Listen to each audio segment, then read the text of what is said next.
Emil, how are you, man? I am very well. Thanks for getting me on.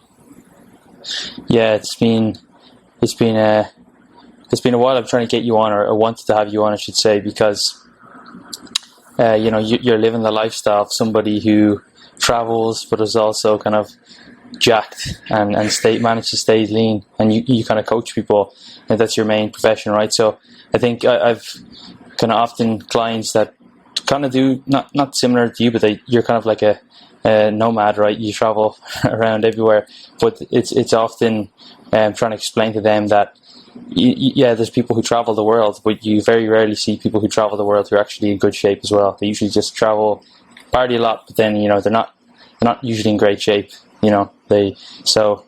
But today we're going to learn the lessons of how you do that. So yeah, exactly. So before we kind of get into the meat of it, it would be great to understand kind of your background, where you came from, etc. But before where you are now today. Yeah, for sure. So background is medical doctor. Pretty much did that straight from high school. I knew I was going to be a doctor from 14, 15 when I did my GCSEs. Dad was a doctor, so it was kind of inevitable. And then as I was kind of getting through it, I realized that it wasn't what I wanted to be doing. And thankfully I had a strong background in sports science, worked in a gym through university, all that kind of thing. So when I decided to make the move, I had a foundation for it. And then since 2015, I was engineering a move from medicine. And then from 2017, 18, 19, the coaching really took off. And yeah, since then I've been traveling nomad / semi-nomad with a base, avoiding the winter basically, and coaching people. And actually the people I coach are people who have sometimes similar lifestyles with a lot of travel or nomadic, but more often than not they have a base, but they just travel a lot, kind of maybe once or twice per month, for business or whatever else. So the crux of what I do is helping people be healthy and in shape around busy, stressful lifestyles with lots of obstacles. The typical, you shouldn't be able to stay in shape with what you kind of do. And I'm kind of like, yeah, but you can. Let me show you how. Yeah.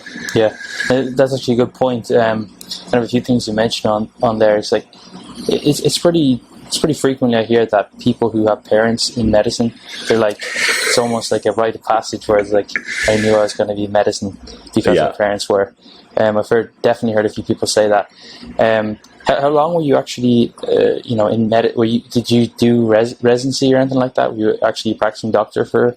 Yeah, because you're not that old, right? Well, I mean, no, I don't think so. And I feel like I'm getting younger each year, as I just regress into having a good time. So I graduated in 2011 after 6 years in university. I did a medical degree and a sports science degree. And then I worked as a doctor like full time for 4 years until 2015. And then 2015 to 2019, I did like locum shifts in the emergency room while building my business. And basically I tapered that out over time. 2019, I did 23 shifts, and I did my last medical shift in August 2019, and then left the UK to live in Portugal and travel around Asia, and haven't been a doctor since then. I mean, doctor in title, but not in a practicing sense. But I mean, ultimately, I was working as a doctor for, 9 years, so a fair chunk. And where was your base out of? Because I'm on the laptop here today. Usually I have dual monitors with the DSLR and stuff. Yeah. It's a bit of a nightmare using, especially when you have like a 13-inch. It's great for traveling, but trying to actually get work done, it's a nightmare. And obviously, one of my friends asked me, "Did you bring a monitor with you?" It's like, I'm not going to carry a monitor through like airport security. Yeah, it's like, I'm just bringing this with me. But where's your base out of? So, I mean, it was in the UK until 2019, and then I moved to Portugal. And especially with COVID in 2020, I was kind of locked down in Portugal, and I built a setup for getting shit done, basically. As you say, dual monitors, all that kind of stuff. So Portugal, Lisbon is where I'm based. And for the summer, it's beyond perfect. But October, November, it starts to get a bit cold. Like a little bit cold, not UK cold, but a little bit cold. I tend to scarper. Yeah, and your background in terms of sport as well. You've done some strongman competitions. You've done physique competitions, right? Yeah, so rugby was the original, like from 11. I grew up in Wales, so rugby, I couldn't avoid it. Played that until 22, 23, and then quit because I kept tearing my hamstring, kept getting concussed, and I just realized I liked training in the gym more than I liked playing sport. So then I looked for a sport which involved training in the gym, and strongman was the one. And actually, I gained a shitload of weight. I don't know if I can swear, and got up to like 142 kilos of body weight. A lot of it body fat, to be honest. And I did reasonably well at strongman, but because I didn't want to go down the assisted route, I just reached a ceiling basically and was like, I can't compete with these guys. And then I started working as a doctor and kind of gave that up, dropped like 30 kilos. And then inevitably in dropping 30 kilos, I got interested in nutrition and like to take things to extremes. So I was like, how extreme can I take this leanness? And that inevitably turned into competing between 2015, 2018, something like that. Yeah, it would be pretty ironic if you were an assisted strongman, like 170 kilos, because you're tall. So I'm tall, yeah. Blood pressure like 160 over 90 or something like that. Pounding 6,000 calories a day, and then being a doctor. Yeah. But honestly, I couldn't get any like. I was 142 kilos and I was force feeding myself 6,000 calories a day, like tracked, like drinking oil to get it in. And I kind of took the top 10 strongmen in the world, their body weight, and the average, I think, was 152 kilos at the time, 10 years ago. Now it's heavier. And I was like, I need to be 152 kilos minimum to compete. Nowadays, they're 170, 180. But that was like the minimum. I just couldn't do it. Like I couldn't stuff enough food in my mouth to get to that size. And I mean, obviously drugs would have been a factor, but I just couldn't eat any more food. Like I was eating, I couldn't eat vegetables. I couldn't eat chicken breasts. I couldn't drink fluids without calories because there was no space. But anyway, that's a different story. I don't recommend it. Yeah. I wonder what like your triglyceride levels and cholesterol and everything would have been like. My blood pressure was high. Like, because I was doing placement in GP land, and I, put my arm out and did that. I was terrified to check anything else at that point. I was just like, shit, I just need to lose this body fat. And I've since had blood tests, and they're all fine and normal. But yeah, I even my blood sugar, I don't think would have been good. Like I was force feeding myself. It was like one of those foie gras geese or whatever. The blood would have been pretty tasty, I'd say. Oh yeah, exactly. Just put it on toast. So, I was going to ask you then. So, I guess when it comes to traveling, when you probably learned a lot since you began traveling. And was it an initial like concern or worry when you first started traveling? Because I remember back in 2016, I was also doing a competition, and I wanted to kind of prove that I could travel and can do a bodybuilding prep at the same time. So it was good fun, but the problem was I traveled with friends from the US who just wanted to party. Yeah. So it was like we did lots of trips around Europe, the US, and stuff. But every night of the week they were like, let's go nightclubs, like party, drinks, But so it was definitely challenging. But I know a lot of people they kind of fear traveling because food is difficult to be on point, gym, etc. You're just out of the routine. So how do you what's the way that you approach that?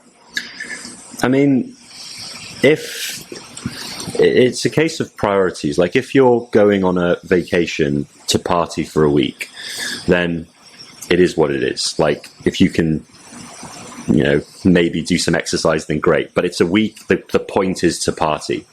If you're traveling for an extended period, then you do need a plan. And if your lifestyle is travel, then you 100% need a plan because you can't just go off the rails all the time. So when I initially started traveling in 2017, 18, I already had a good base in nutrition, but it was in the extremes of bodybuilding. But actually, once you've explored those extremes, you know what you can get away with. Like, I know for sure that people don't need to do hours of cardio, normal people. I know for sure people don't necessarily need to track all their macros to the fine gram. Like, I can identify what the most important things are. So that's what I was applying. And then over time, I just got better and better at applying that and built systems for, one, doing that on the road, and then two, being able to exercise on the roads. And I just got better and better at it. Like, I built habits, I built behaviors, they got integrated, and now it's pretty much on autopilot. Like, I stay in shape while traveling without tracking, without really paying attention to anything. It just happens. And if people looked at how I run my life, then they would see a lot of things and they're like, okay, I can see what you're doing and how you're doing it. But at this point, it's on autopilot. So it's zero effort, but it takes time to get to this stage and will require effort up front. But yeah, it's been an interesting journey, and I'm not going to pretend it's always been easy and effortless. And the way you learn is by doing, having an intent and making mistakes, and then reflecting on them and improving from there. So yeah, it's an ongoing process, and this is what I teach my clients, and it takes time. Yeah, I think you made a good point when you said, traveling, if you're traveling longer term, that you need to have a plan, because if you're going away for a vacation to enjoy it, and food and alcohol is part of that, then, do it and don't regret it, but 100%. If you're going to be traveling for work, or you're somebody who works doing events in different countries all the time, that it's not a perpetual holiday.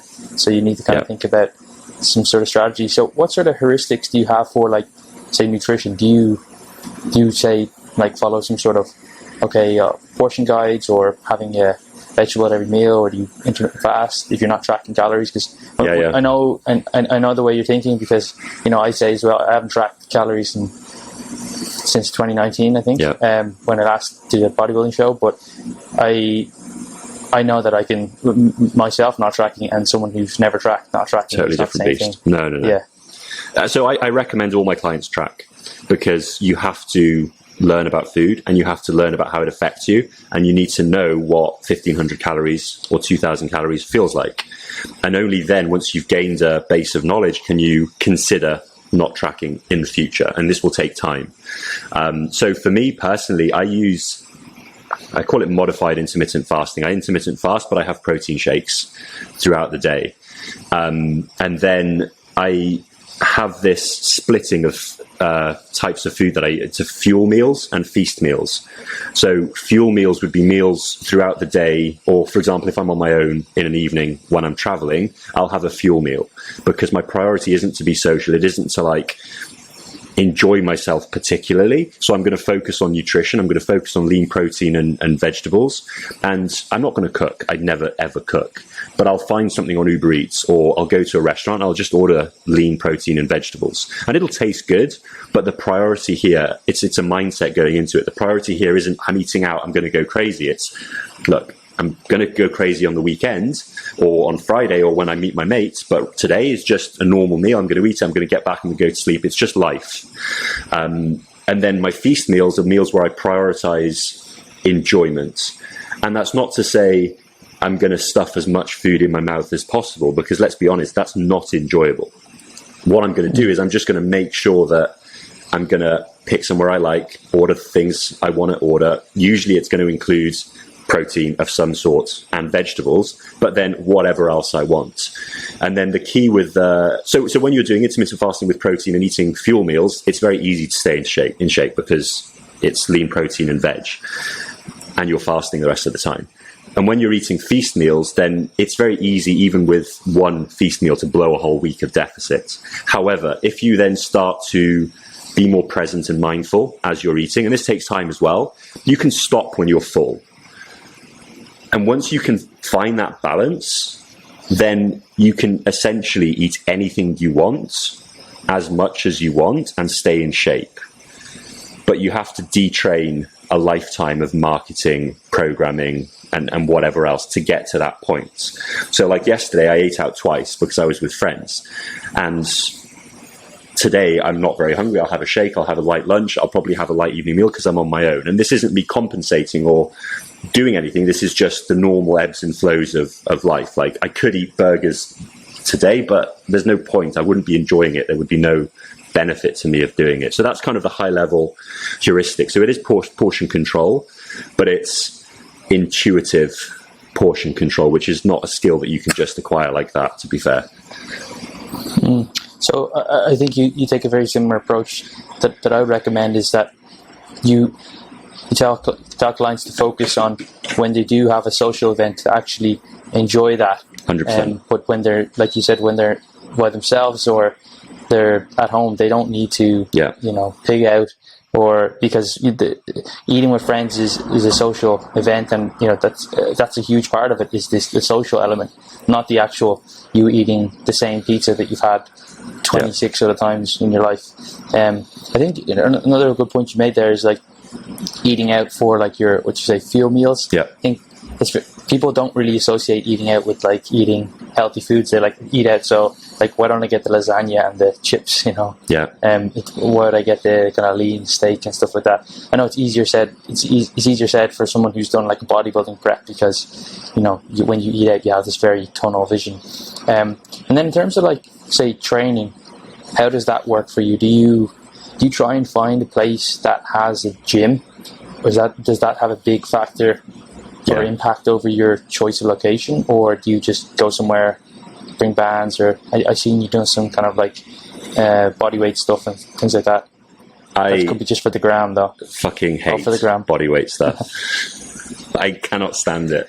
142 kilo pull up. That's impressive. So I'm 110 now. I'm lighter than strongman days. I'm no longer morbidly obese.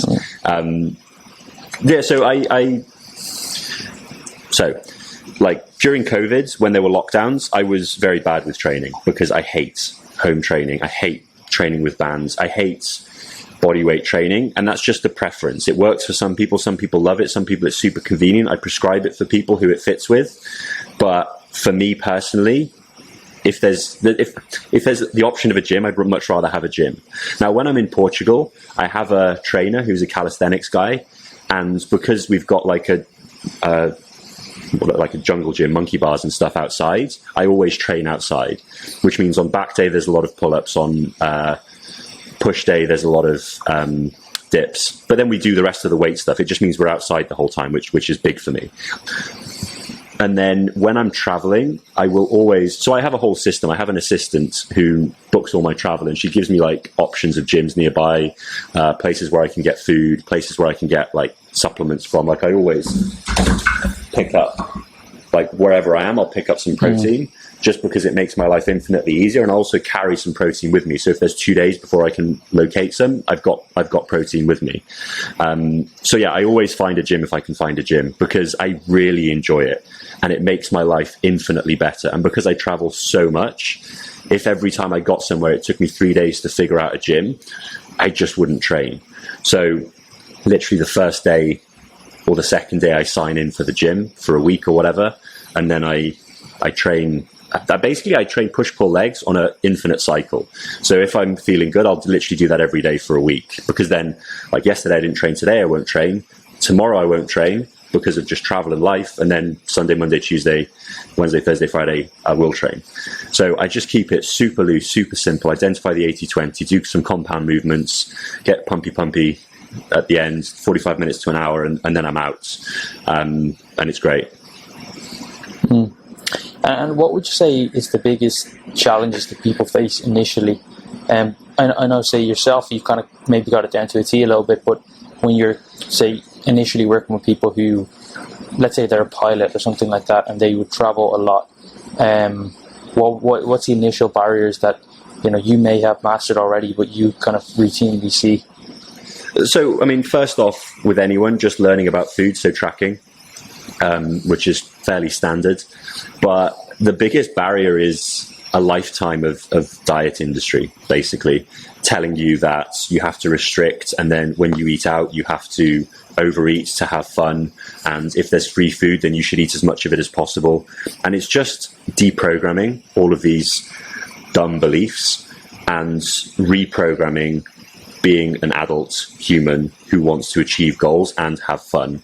So once we've established what I call the physiological blueprint, which is essentially the energy balance required for someone to make progress, basically calories and exercise, like absolute core, then I optimize for enjoyment, hunger, and energy levels, which means that they can sustain this blueprint for long enough. And when we start digging into enjoyment, which is probably a topic of 50% of our conversations on coaching calls, it's just challenging people when they're like, I went for a burger last night and I ordered XYZ. And I said, okay, well, tell me about it. It's like, oh yeah, the burger was amazing. And I was like, okay, was the first bite as good as the last bite? And they're like, no, actually, I felt a bit sick. And I'm like, okay, so what out of that meal, like what were your favorite things and what were the 3 worst things? So actually the fries were a bit shit.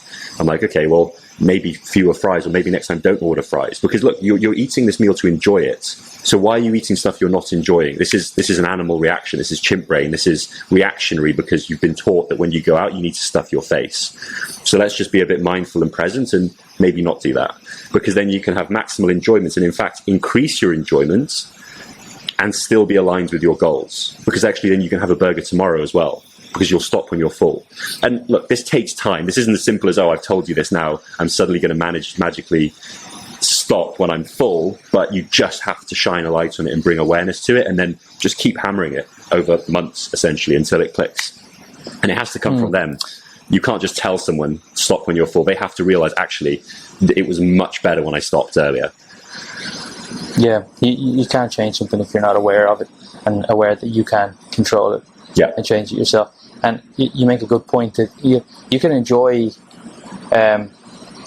foods. Like even when I was doing my last prep, when I was kind of pretty rigid with food, I maybe only tracked maybe 3 days a week or maybe 2, but then I would eat out pretty frequently, a couple times a week. But you can enjoy stuff, but you don't have to eat everything.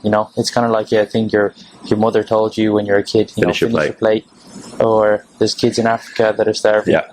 So somehow that's going to help them if you eat all yours. Yeah. But yeah, and I think people are programmed to think about that. So yeah, that's a very good point. And then in terms of like how your clients would react to that, because obviously with the diet culture and stuff like that, or diet industry, people expect results quite fast. And when you take a step back from it,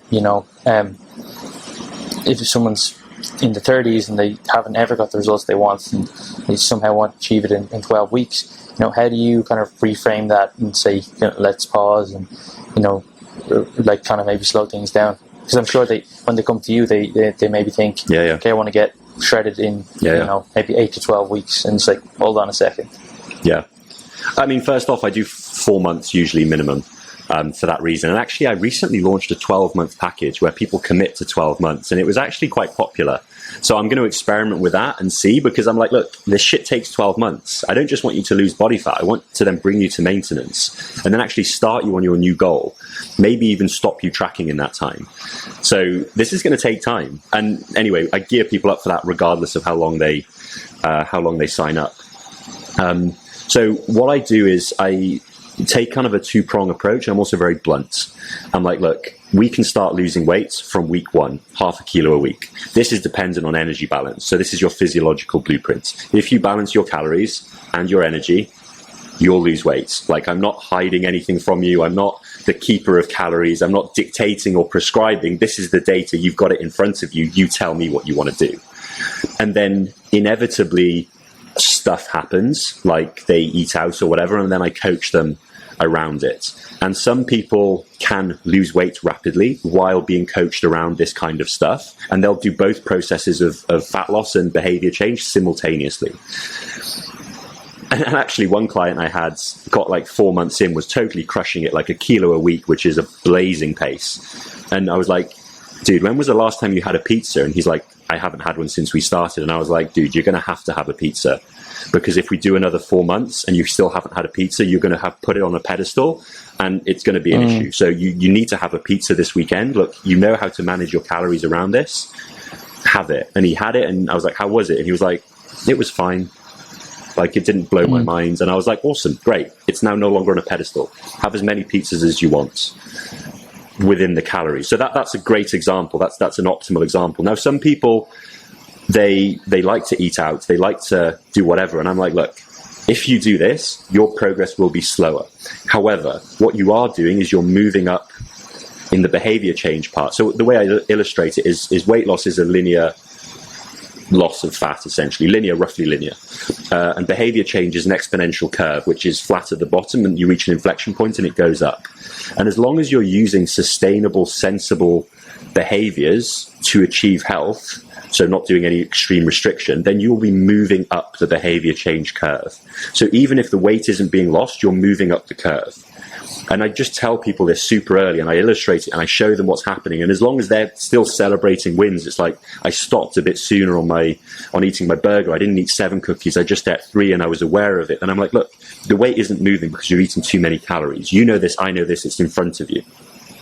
But as long as you're moving up this curve, eventually you will start to lose weight. Now, the problem is you'll lose motivation because nothing's happening in the short term and there's no visible quantitative change. But if you stay with this long enough, you will succeed. And I had a guy who 2 months, 8 weeks, nothing changed weight-wise. And I was like, look, you just get on these calls. That's all I want you to do for the next 3 months that you're with me. And you will improve, even if your weight doesn't move. And he showed up to the calls, and after 2 months, the weight started moving.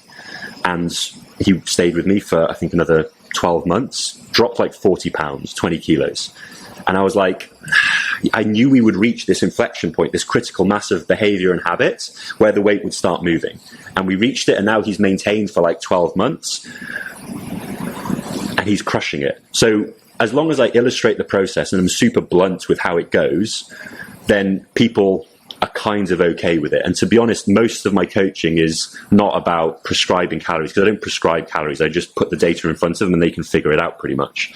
It's about preempting the speed bumps and their motivation waning and all stuff like this, and preparing them for it. Because then when it happens, they're like, you spoke about this 6 weeks ago. You know what you're doing. I trust you. I have buy-in to what you do.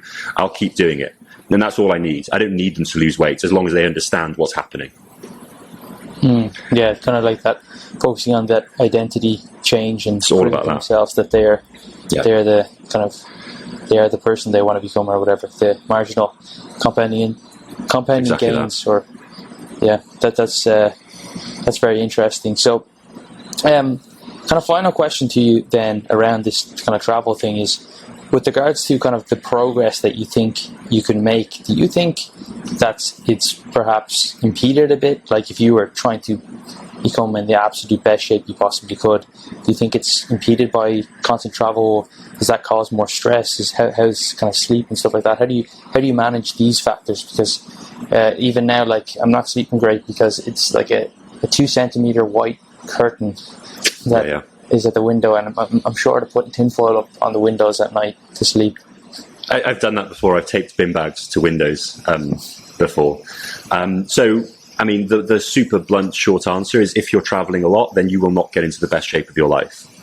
I mean, let me reframe that. You will not get into the best shape possible for you as a human. Yeah. But you may well get into the best shape of your life, because if someone's 20 kilos overweight, then 100% they can lose 20 kilos and get a 6-pack while being on the roads. Like, that's literally what I sell. But if you are, like, I was more ripped when I was a bodybuilder. Like, I'm super happy with my shape, and I'm much happier overall and holistically, and I'm healthy and everything is perfect for me. But it would be very difficult for me to get a lower body fat. And I've no doubt, if I had more routine, less stress, whatever else, and my normal gym and training partners, that I would be able to build more muscle.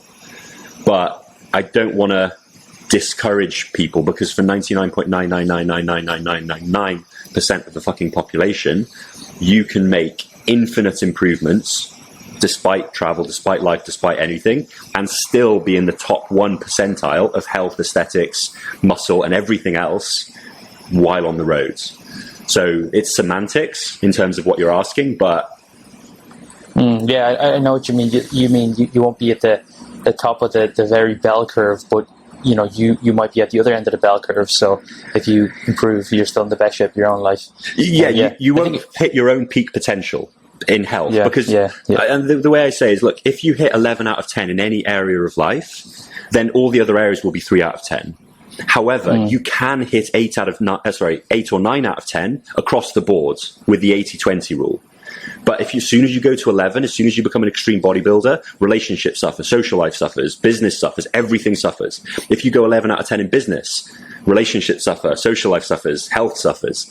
So taking it that extra little bit to 11 out of 10, like an elite athlete, everything else is going to suffer. But you can do 8 out of 10 across the board. And given that most people cruise at 3, 4, 5 out of 10, 8 out of 10 across the board, you look like a fucking superhuman.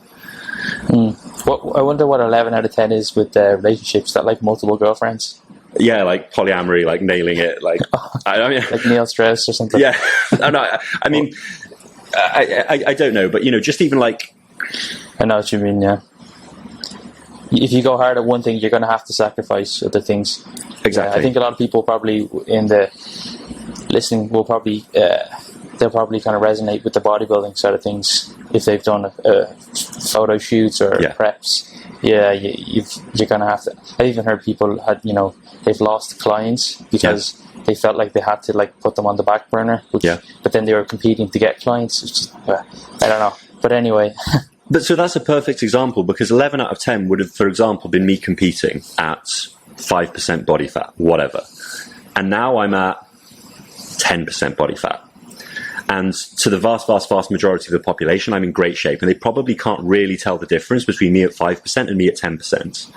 Whereas me at 10% is like zero bandwidth to maintain, and I can run my whole life. I can travel, have fun, run businesses, whatever else. But me at 5%, I'm dysfunctional, like as a human. So that's the difference. Like you can still be high level, but it's just not extreme level. So, yeah. Yeah, no, I completely understand what you're saying. So where can people find more about what you do and stuff like that? Your socials and things like that? Yeah, so Instagram is Dr. Emil Official, DrEmil Official, and then my website is dremil.com. And you have a coaching thing as well, right? Yeah, so I coach basically business owners and entrepreneurs, people who are trying to push business to 11 out of 10, and I coach them to bring their health up, basically, while doing everything else. So if the business is 11 out of 10 and they bring their physique, does that mean their business goes to 8 and they lose revenue? No, it's not that they lose revenue. They just I'm only pulling your left one. They grow less quickly. But I mean, this is another topic and a whole other podcast. But often in the wealth game, we get caught up in numbers for the sake of numbers, because that's all we know. Whereas actually, we're trying to do it to achieve happiness and validation. Whereas, like 11 out of 10 is pointless unless you're trying to get to Mars. Elon Musk, crack on. But if you're just trying to go from 10 million to 12 million, like what is that extra 2 million going to achieve versus you actually losing 20 kilos and being healthy? So it's just shifting the focus to more balance, and you're still above average across the board, but you're just not going to die 20 years earlier. Yeah. And when I meant your coaching thing, I actually meant your what is it called? AF mentors? Oh yeah, business coaching. So basically what I've done is I've got health down to the 80-20. Like I can help people figure out their health while doing 1,000,001 things. And since getting into business, I've kind of distilled the 80-20 of business. Like I know how to get like online coaches and PTs, how they can make an extra £2,000-3,000 per month with very little effort and probably decreased stress. And that's what we're doing with AFM, Applied Fitness Mentors. Like, it's not high-ticket coaching. It's just a thing where we give you the 80-20. We provide a community of like-minded people who also want to crush it, and we give you some accountability. And you'll make an extra 2-3K a month.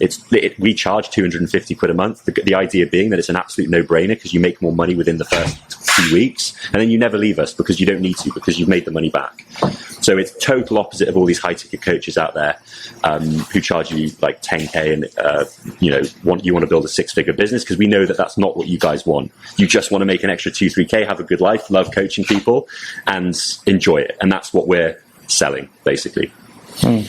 Awesome. Well, thanks so much, man, for coming on. Pleasure, man. All those links. Thanks for having me in the notes. Chat to you soon. Chat to you soon, brother.